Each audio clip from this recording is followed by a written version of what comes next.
Aujourd'hui, je vous parle de mon coup de cœur du Grand Tasting.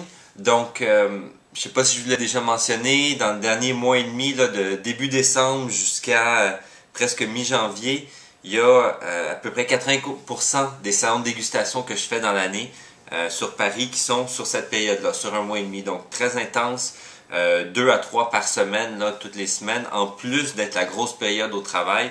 Donc, assez intense.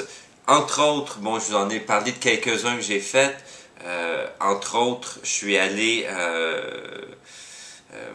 excusez, je suis allé au Grand Tasting.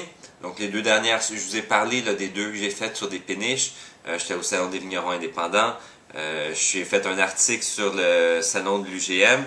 Je vous ai pas trop parlé du Grand Tasting, donc j'ai fait un atelier sur Meursault qui était très intéressant. On avait plusieurs bons producteurs, dont le producteur de, je me rappelle plus de son nom, mais le mec de chez Albert Griveaux.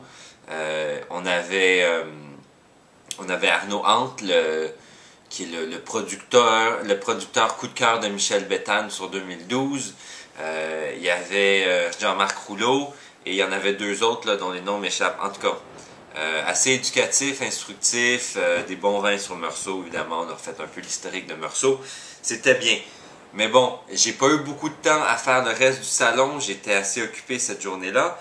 Mais j'ai goûté plusieurs bons trucs, évidemment. Il y en avait beaucoup. Notamment beaucoup de très bons vins italiens. Mais c'est pas là-dessus que je veux insister. Je veux insister sur le vin qui m'a vraiment accroché. C'est pas un vin qui est super cher et c'est ça que j'ai aimé.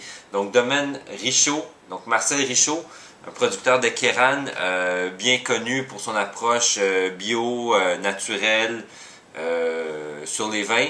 Et donc vraiment le producteur phare de Kéran, si on veut, là, qui a vraiment fait des gros efforts pour rehausser la notoriété de l'appellation et pousser vers une approche qualitative là, chez les autres vignerons. Donc ici, on a son entrée de gamme. Donc Côte-du-Rhône, Terre de Galets 2011.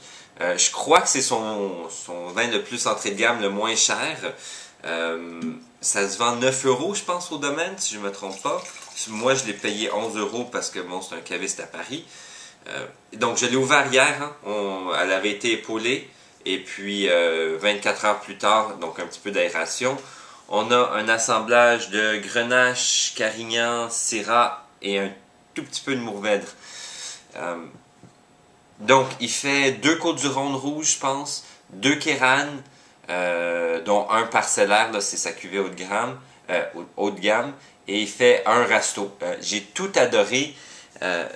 Vraiment des beaux vins charmeurs, mais pas trop. Pas trop sur le côté un peu pute que les vins peuvent avoir. C'est peut-être un mauvais mot à utiliser ça. Sur le côté, comment je dirais, côté trop populent, trop chaleur. À part le Rasto.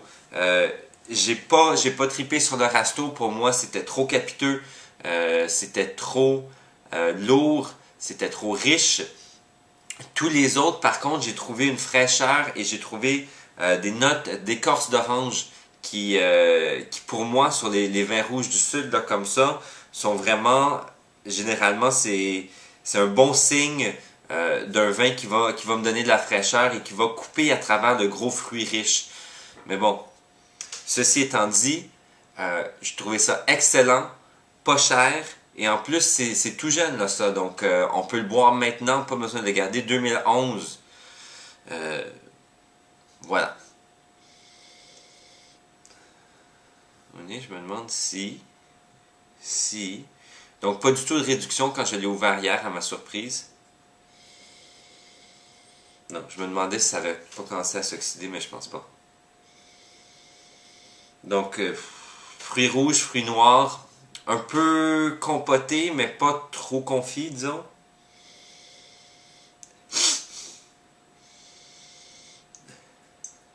Petite note sanguine un peu. C'est pas... Pardon. C'est pas hyper opulent au nez. C'est plus en finesse sur le nez. Et par contre, pas énormément de complexité. Là, on est vraiment sur des arômes de fruits un peu confits. Mais bon, à l'aération comme ça, ils parlent de plus en plus, là. Une petite note caractéristique de réglisse un petit peu.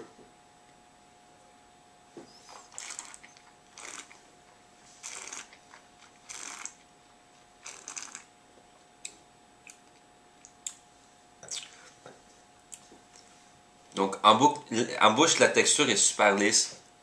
Euh, on sent pas du tout les tanins, là, sont très très fins, ils sont pas hyper présents non plus. C'est pas un vin qui est fait sur la structure, c'est un vin qui est fait, je pense, plus pour être juste apprécié comme ça. Donc les notes de fruits rouges, fruits noirs un peu, bon, la fraise, un peu la mûre. Et donc soyeux, charmeur à l'attaque. Et après, ça devient en milieu de bouche, encore des notes de fruits. Et là, on a ce que je vous disais, là, la pleure d'orange ou le zeste d'orange qui vient couper et qui vient transitionner de l'attaque qui est un peu charmeur et joufflu vers, vers quelque chose qui est assez droit, qui est pas trop populaire, et vers une finale qui est peut-être une touche austère, une touche chaleureuse, mais donc bonne transition de l'attaque soupe charmeuse, milieu de bouche où on a un petit peu là, une petite droiture d'acidité qui vient se faire ressentir avec la note d'orange qui s'ajoute, et puis une finale que on va retester, là, mais que j'ai trouvé un petit peu austère si on veut.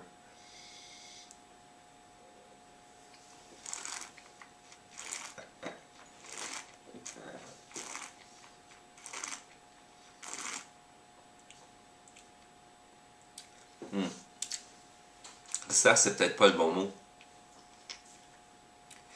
En finale, on a vraiment la note de réglisse et d'épices de garrigue qui vient prendre la place. Donc, on part du fruit rouge et noir, un peu d'acidité avec la note un peu sanguine et un peu d'orange sanguine. Donc, un peu sanguin, un peu orange. Est-ce qu'on peut dire orange sanguine? Je sais pas, mais c'est le parallèle que je fais. Et la finale, vraiment plus sur l'épice. Très bien. Hier, je le trouvais presque aqueux hier. Je me demandais s'il n'y avait pas un problème de concentration, malgré que c'est cette cuvée-là que j'avais goûté au grand tasting, ce millésime-là. Mais peut-être qu'il y avait juste besoin d'air. Aujourd'hui, c'est rempli et c'est top. C'est top. À 11 euros, là, un vin que vous pouvez boire dans toutes les circonstances. Quant à moi, je pourrais mettre ça l'été quand il fait chaud sur un barbecue légèrement rafraîchi. Là, il doit être à 16 degrés et quant à moi, c'est parfait. C'est la bonne température pour servir ce vin-là. Pour pas justement trop ressentir l'alcool qui pourrait peut-être ressortir s'il est trop chaud. Je pourrais servir ça sur une viande, sur un plat mijoté ou une viande saignante. Je pourrais servir ça à l'apéro. Je serais très content parce qu'il y a une certaine fraîcheur et on le sert juste un tout petit peu frais. Et puis, ça passe super bien à l'apéro. Je pourrais servir ça après le repas, soit... Bon, je suis pas un fan du rouge sur le fromage, donc je dirais pas ça. Après le repas, juste comme prendre un petit verre de vin tranquillement, prendre son temps pour le déguster avec des amis en discutant, là, presque comme si on buvait un Porto, malgré que on n'est pas du tout sur la même chose, mais je pourrais le boire de la même façon que je boirais un Porto. L'été, l'hiver, l'automne, le printemps. C'est bon, c'est pas trop cher. Et puis, on n'a pas besoin de l'attendre, mais bon, peut-être dans un an ou deux, il va s'être complexifié un peu. Bonne recommandation quant à moi. Vin que j'ai beaucoup aimé, que j'aime encore beaucoup ce soir. Et souvent, il y a une déception, hein, quand j'ai un coup de cœur et que je regoute le vin, je m'achète une bouteille ou deux, ou j'ouvre une première bouteille, j'adore, la deuxième bouteille 6 mois plus tard.